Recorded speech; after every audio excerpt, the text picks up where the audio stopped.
जय जय श्री राधे। आज हम आपको बहुत अच्छी कथा सुनावे।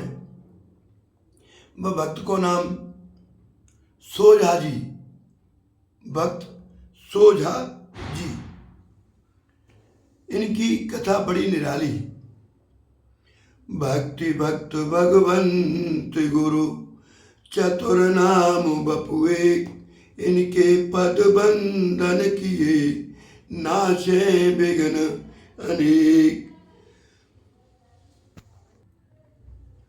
जय जय श्री राधे। भक्त सोझा जी की कथा ऐसी है कि सुन के हृदय में बड़ी आत्म शांति मिले। जाको वर्णन तो बहुत सुंदर मनमोहक है। हम टूटी फूटी वाणी थी आपको सुना। सोझा जी भक्त जगत की असारता, सांसारिकता और सुख भोगन के मिथ्यात्व और हरि भजन की सत्यता को सम्यक बोध है वो।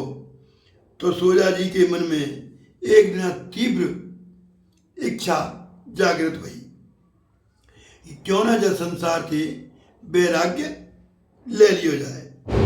तो इन्होंने अपनी ये बात अपनी धर्म पत्नी को बताई। वो कही, हे भगवान, हमारे मन में तीव्र इच्छा है कि हम जब संसार से गृह त्याग कर दें।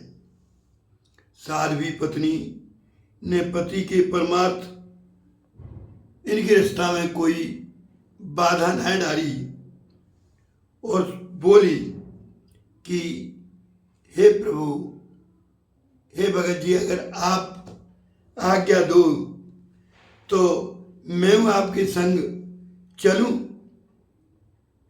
तो जी बोले, भाई कोई बात ना है। अगर तुम्हारे मन में जब संसार के प्रति वैराग्य है हुए, आसक्ति दूर रह गई हुए, तो तुम हमारे संग चल सको।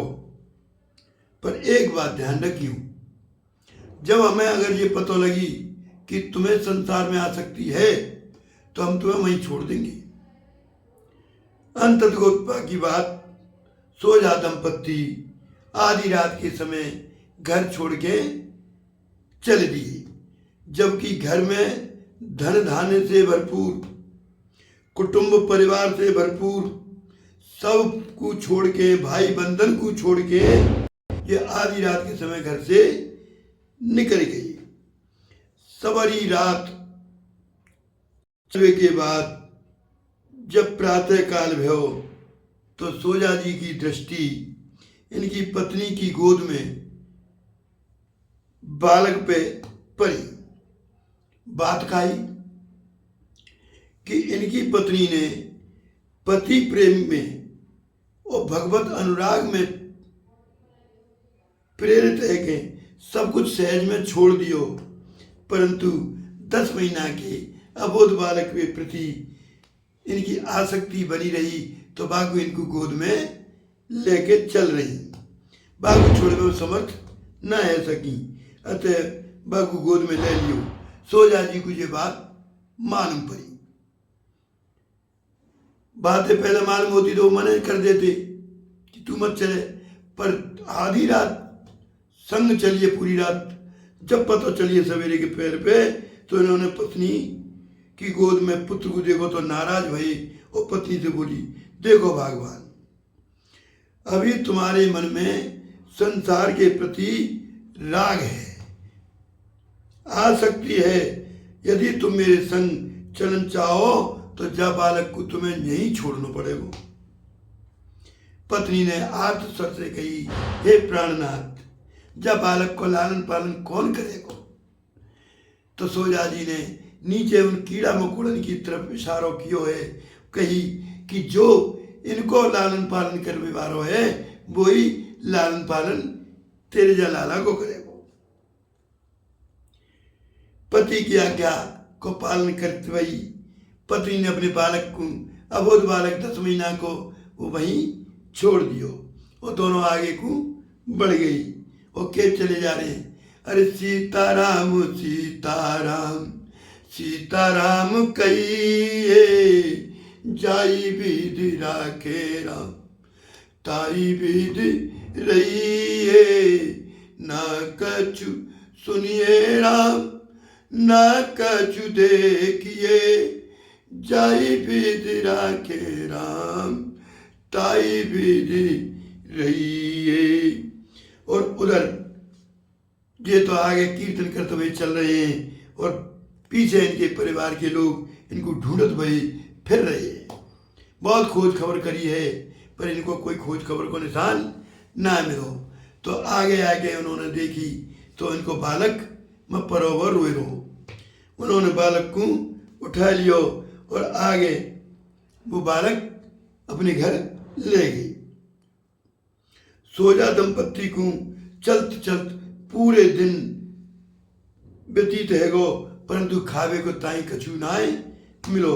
सोजा जी ने विचार कियो, हे प्रभु तुम तो बड़े भक्त वत्सल हो, फिर हम लोगों को अभी तक भोजन क्यों ना मिलो, जागो कारण का है।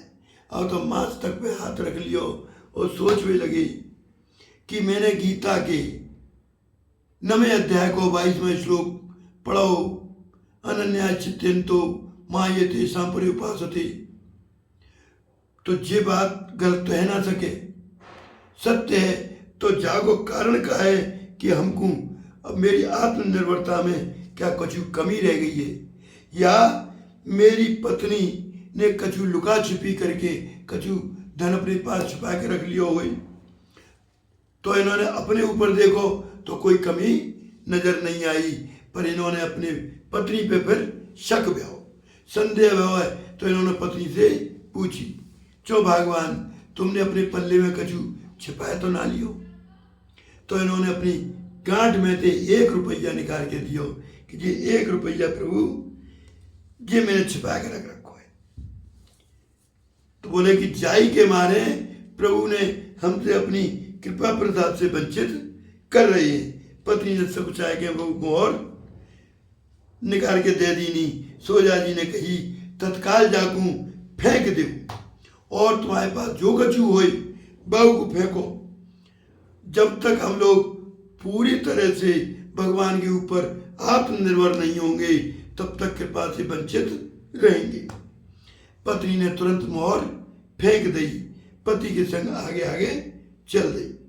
जा धन के ताई लोग बाग गलत व्यवहार करें, एक दूसरे के जान के दुश्मन बन जावे, बाई को जा तरीका से फेंक दे देख के लोग ने इनको परम सिद्ध समझ लियो। इनके नगर में प्रवेश करवे थे पहले ही ड्योड़ी पिटवा दी। और कहीं हमारे नगर में एक गृहस्थ संत चले आ रहे हैं, साहब बड़े सिद्ध हैं। तो माँ बहन की बड़ी खातिरदारी वही था। कछु दिनाबा नगर में इन्होंने संकीर्तन कियो और बोले आओ हमारे संग संकीर्तन करो। बोले करो भैया। तो कीर्तन कर रहे हैं और कह रहे हैं, अरे श्री कृष्ण गोविंद हरे मुरारे, हे नाथ नारायण वासुदेव। तो सब कीर्तन कर रहे हैं, सब नृत्य कर रहे हैं। कछु दिना के पश्चात रह के इन्होंने वो नगर छोड़ दियो और द्वारकापुरी को चल दिए। कह में कि रास्ता में कछु दुष्ट डाकू मिल गई और उन्होंने इनकी पत्नी को छीन लियो। तो जैसे इनकी पत्नी को छीनो है तो ये तो कीर्तन करते हुए चले जा रहे, सीताराम सीताराम सीताराम कहिए, जाय विद राखे राम ताई विद रहिए। तो वहीं पे हनुमान जी एक बंदर के रूप में प्रकट भये और दुष्टन को दंड दियो है और दंड दे के और पत्नी को इनके पास पहुंचा दियो। देखो वो बंदर कहाँ से आया, हनुमान जी के रूप में।